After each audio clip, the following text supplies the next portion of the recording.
मेरी सारी सेना मारी गई और 5 पांडवों में से एक भी नहीं मरा, इसका कारण क्या है?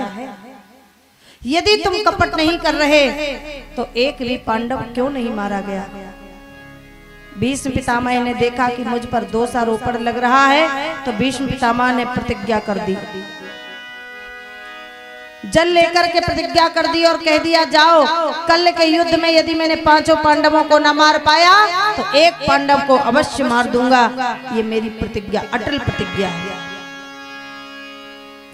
और जैसे ही सुना, भगवान श्री कृष्ण आज खड़े के खड़े रह गए, बोले अटल प्रतिज्ञा कर दी भीष्म पितामह ने, और ये प्रतिज्ञा कभी टलने वाली नहीं है। भीष्म पितामह कहने लगे, सुनो, मैंने ये प्रतिज्ञा तो कर दी कि एक पांडव को अवश्य मार दूंगा, लेकिन तुम अमर कैसे होगे? मैं तुम्हें भी अमर होने का वरदान देना चाहता हूं, जिससे तुम्हें कोई मार ना सके। कल तुम ब्रह्म मुहूर्त में अपनी पत्नी भानुमति को भेजना, मैं उसे अखंड सौभाग्यवती होने वाला नहीं है।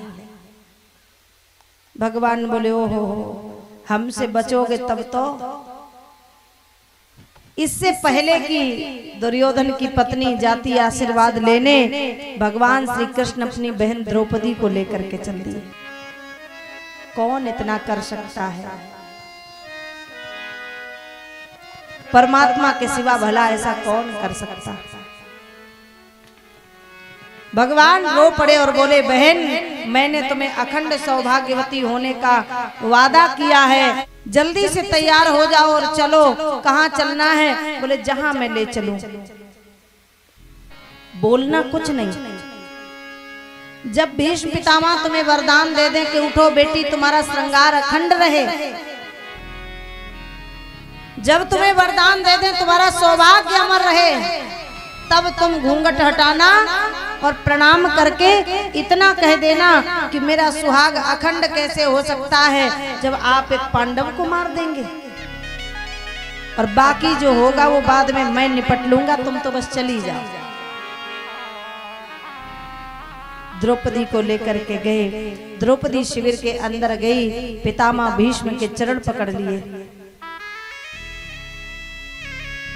भीष्म पितामह ने समझा पांडवों की पत्नी द्रौपदी नहीं, बल्कि दुर्योधन की पत्नी भानुमति होगी,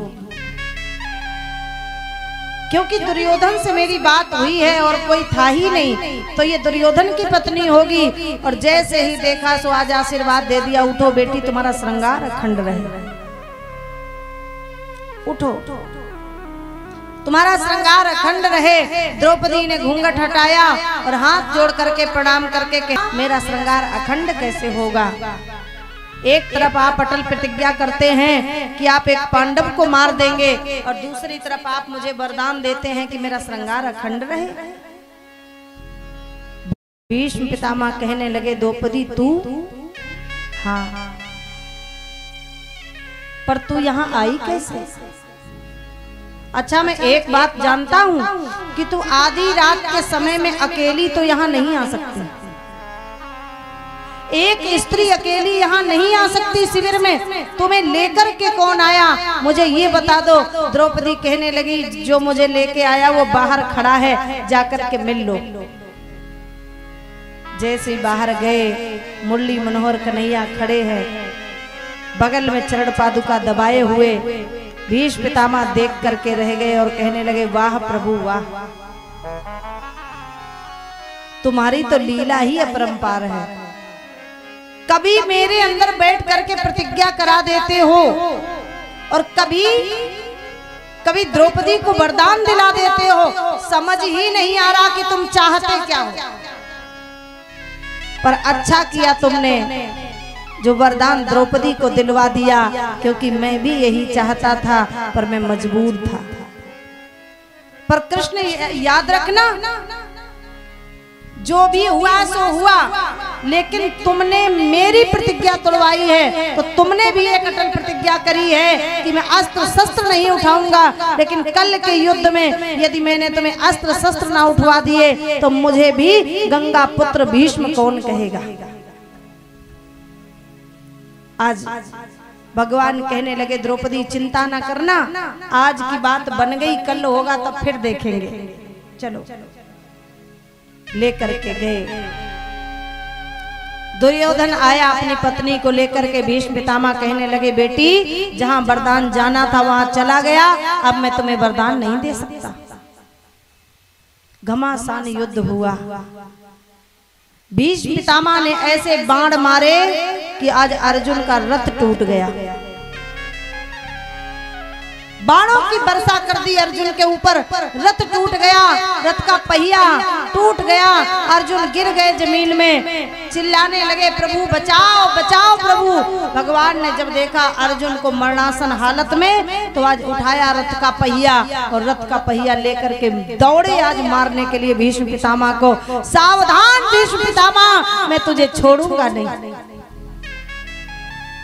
भीष्म पितामह ने धनुष बाण जमीन में डाल दिए और कहा आओ प्रभु मारो, आओ, मैं तो यही चाहता हूं कि तुम मुझे मारो, आओ ना। पर एक बात समझ में नहीं आई, बातें तो बहुत बड़ी बड़ी करते हो कि अस्त्र शस्त्र नहीं उठाऊंगा, पर ये क्या है, ये क्या है? भगवान कहने लगे कि प्रबल प्रेम के पाले पड़कर प्रभु को नियम बदलते देखा, अपना मान टले टल जाए पर भक्त का मान न टलते देखा।